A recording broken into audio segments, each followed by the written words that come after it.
അർജുൻ, ഡൽഹിയിലെ ഷാഹ്ദരയിലും തീപിടുത്തമുണ്ടായിരിക്കുന്നു എന്ന വാർത്ത വരുന്നുണ്ട്. കൃഷ്ണനഗറിലെ കെട്ടിടത്തിലാണ് തീപിടുത്തം ഉണ്ടായത്. കെട്ടിടത്തിലെ താമസക്കാരായ 3 പേർ മരിച്ചു, 3 പേർക്ക് പരിക്കേറ്റു എന്ന് മറ്റൊരു വിവരം കൂടി രാജ്യതലസ്ഥാനത്ത് നിന്നും വരികയാണല്ലോ. അതിൻ്റെ വിശദാംശങ്ങൾ കൂടി, നിലവിലെ സ്ഥിതി കൂടി.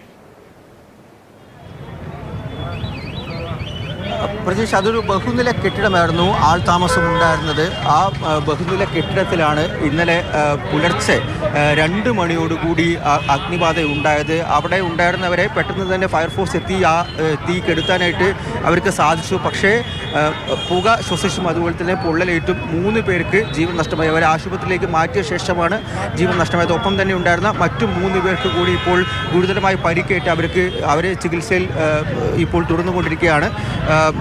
പ്രാഥമികമായിട്ടുള്ളൊരു നിഗമന പ്രകാരം ഒരു ഷോർട്ട് സർക്യൂട്ടാണ് എന്നുള്ളതാണ്. ആ വീടിനകത്ത് വെച്ചുണ്ടായ അല്ലെങ്കിൽ ആ കെട്ടിടത്തിനകത്ത് വെച്ചുണ്ടായ ഒരു ഷോർട്ട് സർക്യൂട്ടാണ് ഇത്തരത്തിൽ ഒരു അഗ്നിബാധയിലേക്ക് അല്ലെങ്കിൽ തീപിടുത്തത്തിലേക്ക് കാര്യങ്ങൾ നയിച്ചത്. എന്തായാലും കൃഷ്ണനഗറിലെ ഈ റെസിഡൻഷ്യൽ ബിൽഡിങ്ങിൻ്റെ സമീപത്തുണ്ടായിരുന്ന 1-2 കെട്ടിടങ്ങളിലേക്ക് കൂടി അഗ്നി പടർന്നു. പക്ഷേ വലിയ ആൾനാശമോ നാശനഷ്ടമോ ഒന്നും തന്നെ ഉണ്ടായിരുന്നില്ല. കാരണം പെട്ടെന്ന് ഫയർഫോഴ്സ് സംഘത്തിന് അവിടേക്ക് എത്താൻ സാധിച്ചു, തീ കെടുത്താൻ സാധിച്ചു. ഇന്നലെ രാത്രി 2 മണിക്കാണ് ഈ സംഭവം ഉണ്ടായിരിക്കുന്നത്. പക്ഷേ അതിൽ 3 പേർക്ക് രാജ്യതലസ്ഥാനത്ത് നിന്നും ഈ സംഭവം നേരത്തെ കുഞ്ഞുങ്ങളുടെ ആശുപത്രിയിൽ ഉണ്ടായ ദുരന്തത്തിന്റെ ആ ഗ്രൗണ്ടിൽ നിന്നുള്ള ഏറ്റവും പുതിയ റിപ്പോർട്ടുകൾ നൽകിക്കൊണ്ടിരിക്കുന്നത്. അത്യന്തം ദാരുണമായ സംഭവങ്ങളാണ്. 2 തരത്തിൽ തീപിടുത്തത്തിലൂടെ ജീവഹാനി സംഭവിച്ചിരിക്കുന്നത്.